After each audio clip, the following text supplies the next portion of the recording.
The West Africa Internet Governance Forum provides an excellent opportunity to bring together stakeholders in our region to discuss broad-ranging internet issues and facilitate a common understanding of how to maximize internet opportunities and address risks and challenges that arise.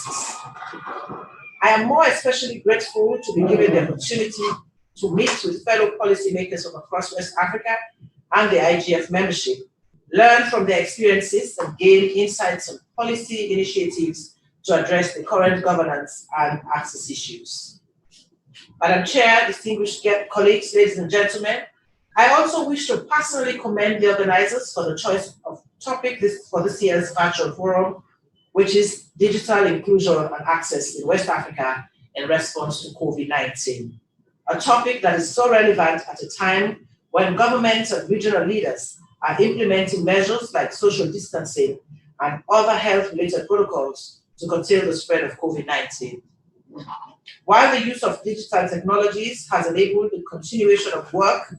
delivery of health and education services, as well as access to social services like cash transfers, medical supplies, etc., I am equally aware that for millions of our people who are unable to connect to the internet, the offline world is economically and socially isolated. It is therefore equally important that as we put in place programs and strategies to respond to the COVID-19 pandemic, we must ensure that no one is digitally left behind. Madam Chair, distinguished colleagues, ladies and gentlemen, as you may be aware, His Excellency the President,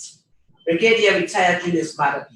has called for a scaling up in the development of the ICT telecom services to create a digitally inclusive Sierra Leone to transform our economy to a digital economy. I am fully aware that to achieve this goal would require the development of a suitable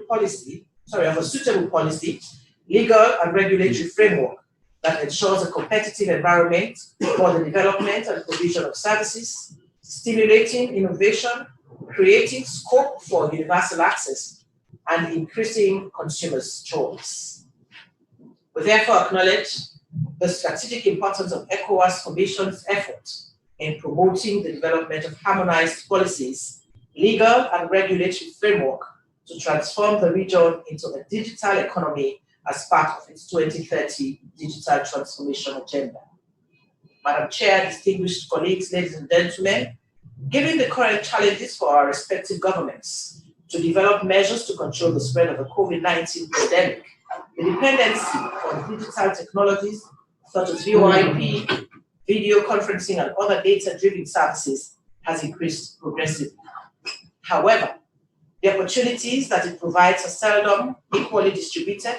and often not accessible, with its adverse consequences being felt the hardest by those marginalized due to existing social inequalities. As government policymakers, we must develop people-friendly policies and regulatory environment to ensure that all individuals and communities, including the most disadvantaged, have access to and the right skills to use digital services. This includes policies to promote affordability, robust broadband internet service,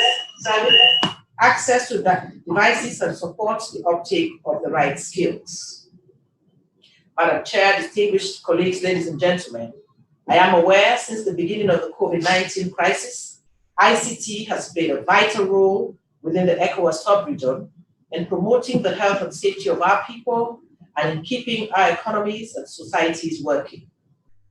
Governments of member states are putting in place new tools such as information portals, dedicated e-services for supply of medical goods, virtual meeting rooms, tracking and tracing apps, and apps for working and learning from home, and e-permits for movement of goods and services during lockdowns and curfews. Throughout the pandemic, Sierra Leone, like many other countries in the ECOWAS region, have shared information through our national portals, mobile apps, and social media platforms. We have demonstrated great agility in developing dedicated COVID-19 portals and government-supported apps to provide continually updated information and resources with high levels of transparency. These have created platforms to keep our people socially connected and enable us to make rapid policy decisions based on real-time data and analytics to enhance the capacities of local authorities for better coordination and to develop and to deploy evidence-based services to those who need them most.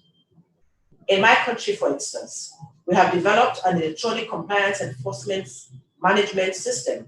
to support government policy on the removal of inter-district lockdowns, as well as the reopening of our international airport for regional and international travels as part of the implementation of an enhanced COVID-19 response regulation.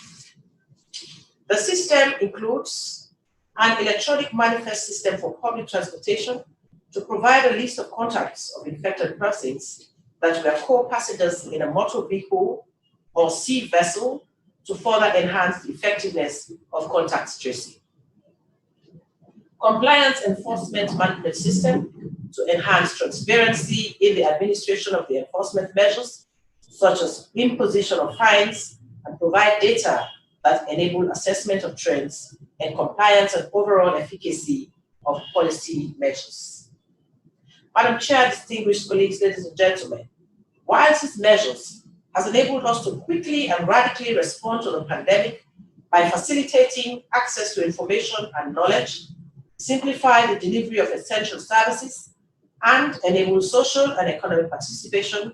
the opportunities it provides are seldom equally distributed and often not accessible to a vast majority of our people by opening a new domain of exclusion. Broadband internet and digital content are out of reach for many, including women and persons living with disabilities, as well as those without other public services, such as electricity, or living in remote areas amongst the groups facing the greatest barriers to access. Such barriers are intensified by the pandemic, and evidence that those who are digitally and socially excluded are even more vulnerable due to the lacking universal accessibility of services and up-to-date accurate information. As policymakers, we must develop evidence-based policies that address issues of opportunity, access, knowledge, and skills at all levels to create a digitally inclusive society where both the ability and opportunity to use online technologies are as inclusive as possible. Madam Chair, distinguished colleagues, ladies and gentlemen,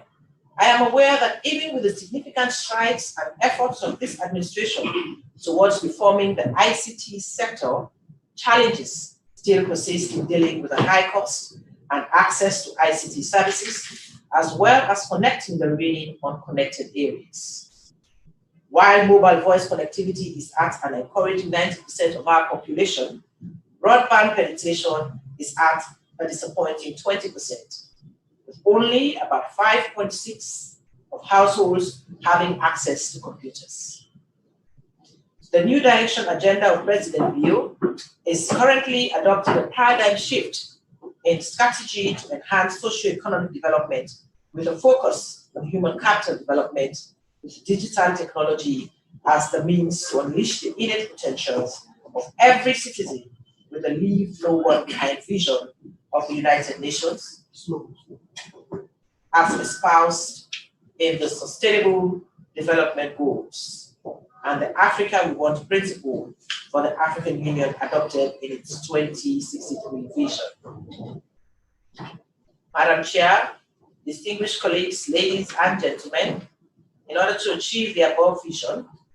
we have developed a digital transformation roadmap which outlines strategic interventions that will promote the digital transformation of government, businesses, and the society in general, and invest in the required infrastructure and introduce commensurate policy and regulatory reforms to leapfrog the country's socioeconomic development. Pillar 2 of the roadmap specifically focuses on the development of an affordable, accessible, and reliable digital infrastructure as a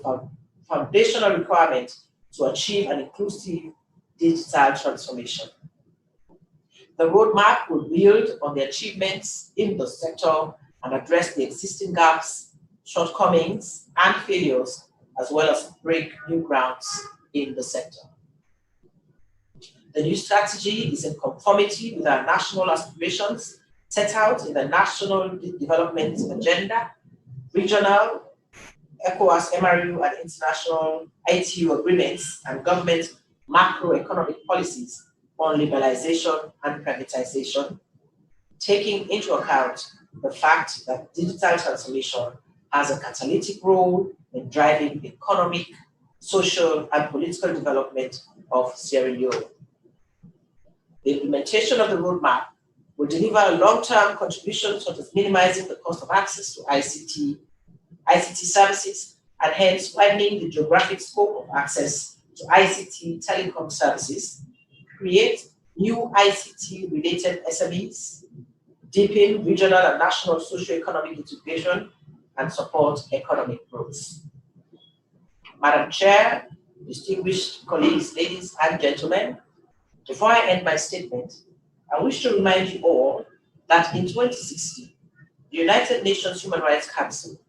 declared the Internet as a basic human right. Equally so, in their 2017 summit in Hamburg,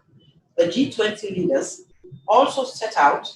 a number of action items related to bridging the digital divide along multiple dimensions, including income, age, geography, and gender,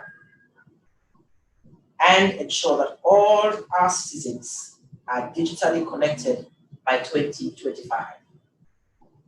Similarly, the AUC has adopted a digital transformation strategy in February 2020, which aims to erase the digital divide and narrow the gender digital divide.